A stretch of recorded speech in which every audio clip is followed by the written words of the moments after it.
Halo, semangat pagi. Apa kabar Bapak Ibu dan rekan-rekan yang terkasih?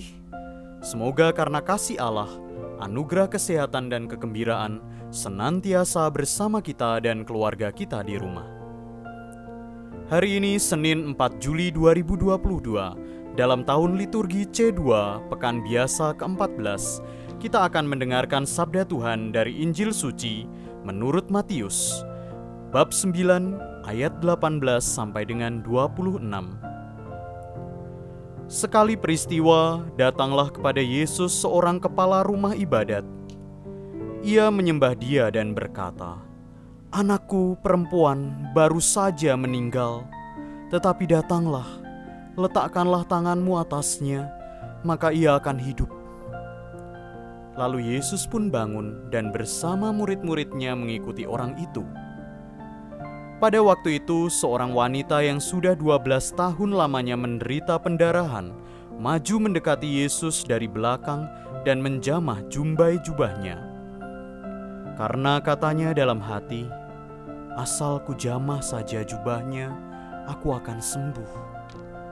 Tetapi Yesus berpaling dan memandang dia serta berkata, "Teguhkanlah hatimu. Hai anakku, imanmu telah menyelamatkan dikau." Maka sejak saat itu juga sembuhlah wanita itu. Ketika Yesus tiba di rumah kepala rumah ibadat itu dan melihat peniup-peniup seruling serta orang banyak yang ribut, berkatalah ia, "Pergilah, karena anak ini tidak mati, tetapi tidur." Tetapi mereka menertawakan dia.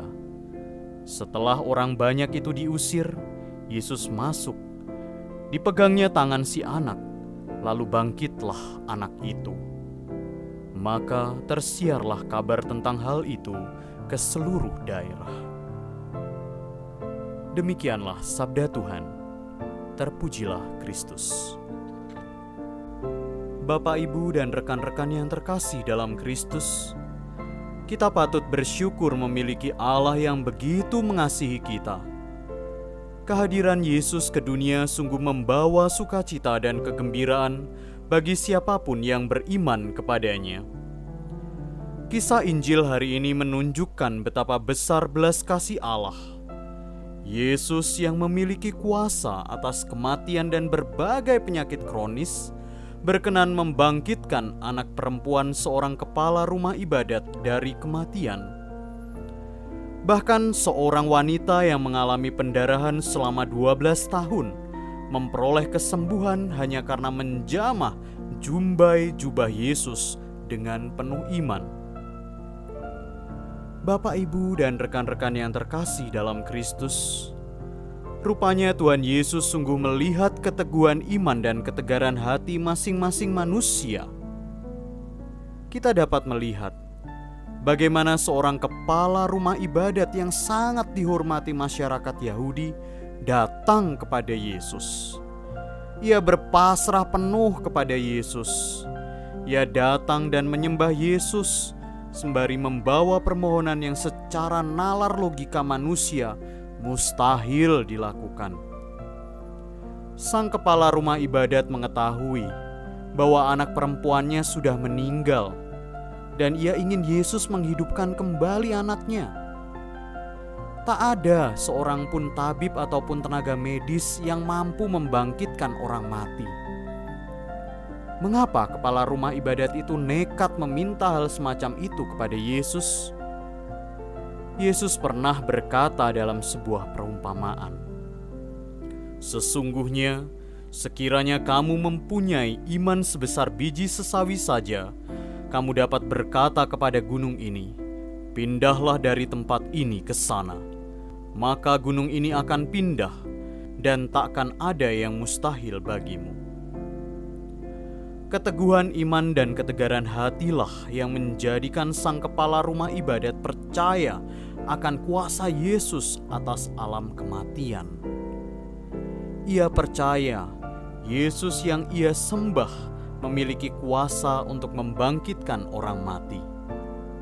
Ia percaya Yesus dapat mengubah duka cita dan kekalutan hati menjadi sukacita dan kebahagiaan.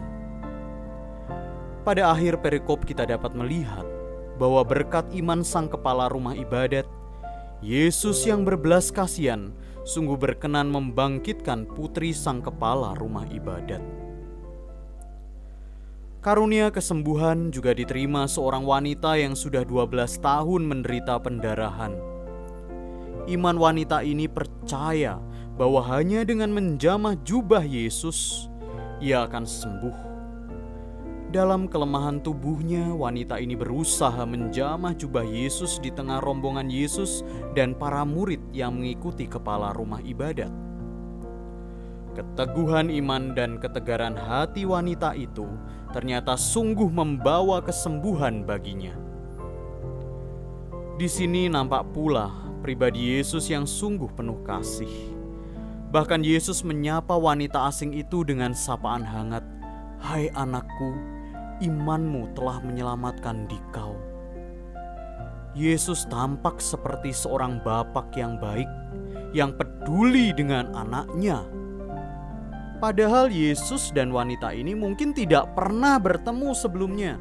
Bahkan sangat mungkin Yesus tidak mengenali wanita itu. Inilah bukti nyata Yesus sebagai Putra Allah mencintai setiap manusia yang beriman kepadanya, dan terutama kepada Allah yang mengutusnya.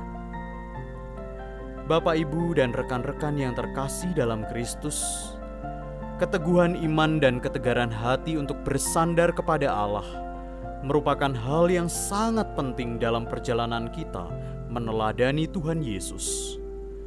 Beriman teguh kepada Allah Tritunggal perlu daya juang dan pengorbanan diri. Penderitaan dan salib pasti menjadi warna perjalanan kita setiap hari.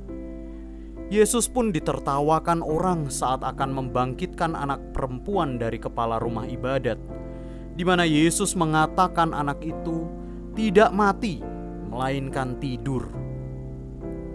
Kita memang tidak diperkenankan memaksakan apa yang kita imani pada orang lain.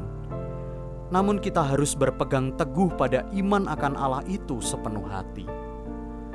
Cobaan pasti akan selalu ada untuk membujuk kita meninggalkan iman dan lari dari Allah, meninggalkan salib dan lari kepada dunia. Tetaplah kita berpegang teguh pada iman yang benar, sebab genggaman tangan Yesus yang membangkitkan si anak yang wafat juga dapat menggenggam tangan kita untuk meneguhkan kita dalam mengatasi setiap cobaan dan tantangan kehidupan. Kita hanya perlu selalu datang kepada Allah dalam setiap langkah hidup kita, dalam keberdosaan kita, sehingga jamahan kasih Allah sungguh dapat kita rasakan setiap hari. Doa, devosi, dan terutama Ekaristi Suci adalah santapan rohani yang menyegarkan iman dan meneguhkan hati kita, bahkan di saat-saat terpuruk hidup kita. Semoga roh keteguhan hati menerangi dan membimbing kita untuk memiliki iman yang kuat akan Allah dalam membawa salib kehidupan setiap hari. Berkat Tuhan senantiasa menyertai kita dan keluarga kita. Bapak, Ibu, dan rekan-rekan yang terkasih dalam Kristus, marilah kita bersatu dalam doa.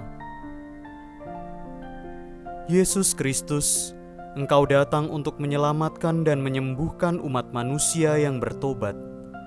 Bimbinglah kami dengan roh-Mu, agar kami mampu bertobat terus-menerus.